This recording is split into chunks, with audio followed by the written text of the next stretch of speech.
dedicated to Eastern and Southern Kentucky. This is WYMT Mountain News This Morning.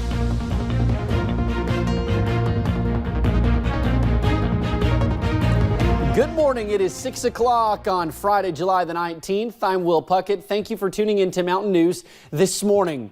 Well, it's going to be a hot one, so you're going to want to get ready, gear up, and make sure you have plenty of water and sports drink on hand, and make sure your pets have water in a cool, shaded place to go when it gets hot today. Let's bring in meteorologist Kelly McShane for a breakdown of when this heat is going to kick in and how long it's here to stay. Kelly, good morning. Good morning, Will. And like you said, that heat is going to be kicking in basically right when the sun starts to rise. So be sure to be ready and prepared for all of that heat that we are going to be seeing. Let's go ahead and get you started this morning. A little bit of fog into Letcher County, but overall not too bad, not the main issue. We're already seeing those warm temperatures, low to mid 70s across the region. So overall we are off to a warm start, and we are going to warm up very quickly once that sun continues to rise. So we do have that dangerous heat for today and tomorrow, but good news is cold front does arrive as we head later on into your weekend, and the good news with that is it does bring us some relief in the temperature department. I'll have those details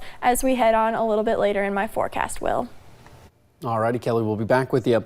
Well, many of us may not think about the heat affecting our health, but it can cause some serious problems. WYMT's Lauren McCourt caught up with some people who spend most of their days outside and got some tips on how you can beat the heat during the next couple of days. Whether you are working outside, we've been here right at a month right now, or just playing at the park, for the kids ministry, we do these day camps. the summer heat can be dangerous. We've had about 2 or 3 cases of heat exhaustion, heat stroke, just within the last week. And a lot of times people don't realize the importance of staying cool. Not on this project, I have not, but I have in the past had people get too hot on jobs. Which in most cases, if you don't stay hydrated, it can lead to heat exhaustion. You can have symptoms such as muscle cramps, aches, confusion, dizziness. But don't let this scare you. There are many ways you can beat the heat this sweltering summer, so you won't end up at the doctor. We use plenty of water, Gatorade. We take a lot of breaks whenever the temperature gets real hot. We encourage them to drink a lot of water because it gets really hot. Not only is it important to drink plenty of fluids, but also make sure you take several breaks. Try to stay in the shade as much as possible. And if you are hitting the pool on a hot day, don't think you're off the hook of drinking water. Even if you're swimming, you will stay cooler, but you still need to hydrate. As many of us spend our days outside in the summer months, It's really about hydration, hydration, hydration. it's important to remember to stay safe. In Perry County, Lauren McCourt, WYMT Mountain News. Now, health experts warn that it's important to know the difference between heat exhaustion and a heat stroke. Symptoms of heat exhaustion include heavy sweating, cold, pale or clammy skin, and muscle cramps, and sometimes a fast, weak pulse. To treat that exhaustion, move to a cool area and sip room temperature water. A heat stroke, however, is a medical emergency. The person may be confused, have hot red skin, and a rapid heart rate. You should call 911, move the person to a cooler place, but do not give them fluids, as it could send them into shock.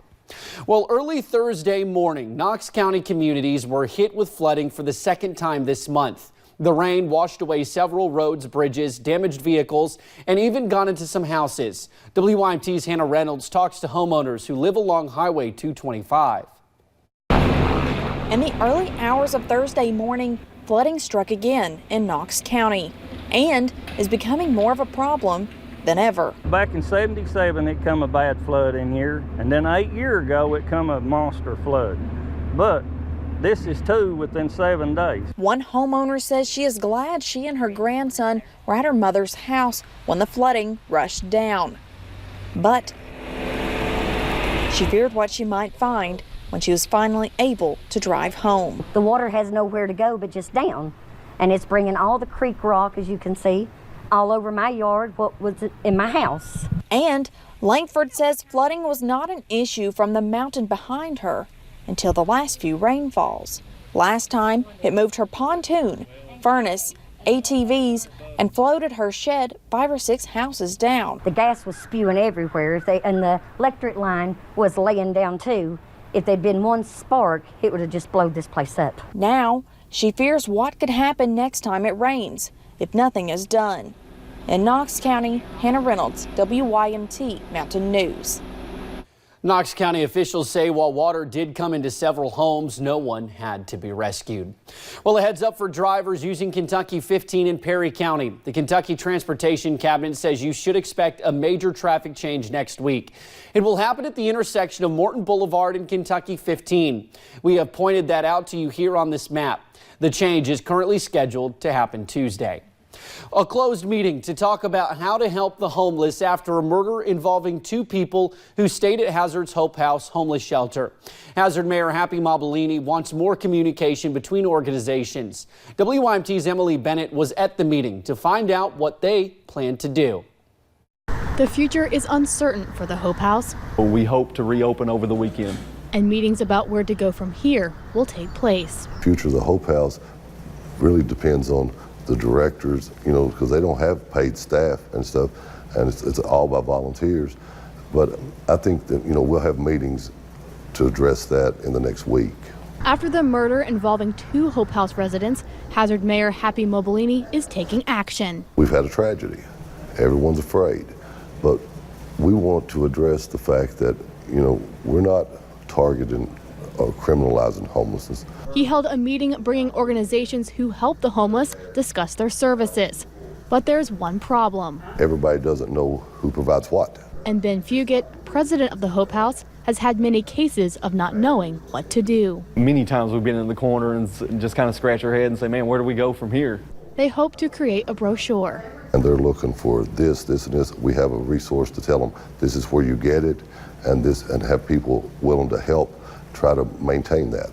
To connect their resources. So while one agency may specialize in something in particular, another organization may offer something that they often need and don't know where to turn to.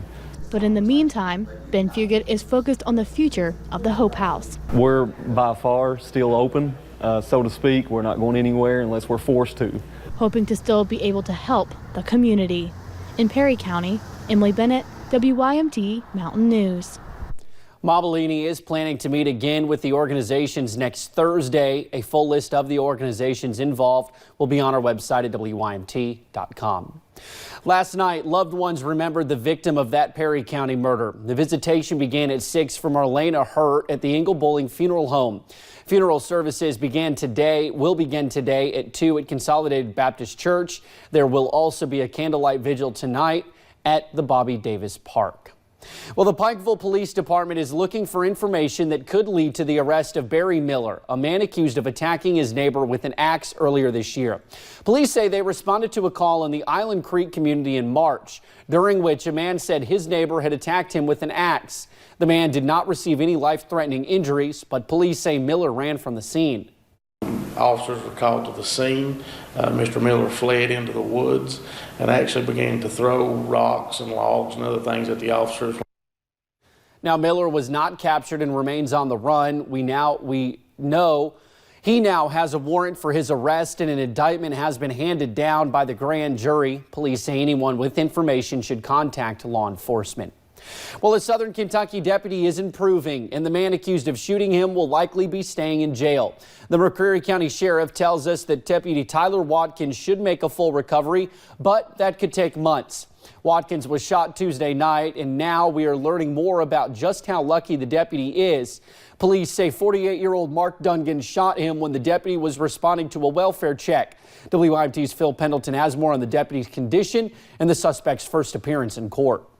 Scienceville, Kentucky. Did you understand your rights when I read those? Yes. 4 deputies and the sheriff of McCreary County surrounded Mark Dungan as he made his appearance in district court Thursday morning. Majority of these are felonies. I cannot accept a guilty plea. Will enter a not guilty plea. Schedule us for a preliminary hearing. Dungan's charges include attempted murder of a police officer, fleeing and evading and resisting arrest. He is accused of firing shots at 28-year-old Tyler Watkins, who had only been a full-time deputy since July 1st. They've moved him out in a room by himself, and he's looking good. He's doing good. And Sheriff Waters says that's remarkable for being shot twice. The bulletproof vest was a huge factor because he took 2 shots, and only one hit him, and the other one got the vest. The vest stopped it. Police are still investigating the motive, but they say for some reason Dungan was sitting in a car near a home when the deputy and constable approached him while trying to make a welfare check. You swear to tell the truth and nothing but the truth on the penalty of perjury? Yes, sir. Can you afford an attorney? No, sir. You have a job? I don't now. Dungan's $500,000 bond was not lowered. He'll be back in court next Thursday. In McCreary County, Phil Pendleton, WYMT Mountain News. The sheriff says he has been amazed by the outpouring of support, especially in Knoxville, where at least one officer has stayed outside his deputy's room 24/7.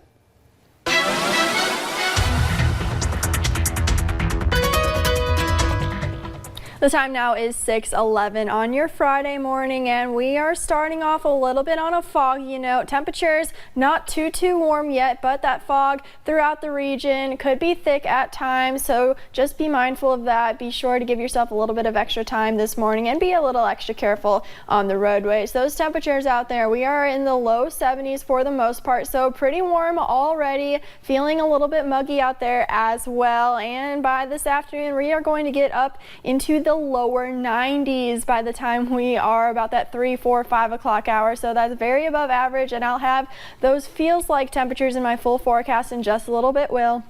All right, Kelly, we'll be back with you. Well, thank you for joining us right here on Mountain News this morning. More news is on the way.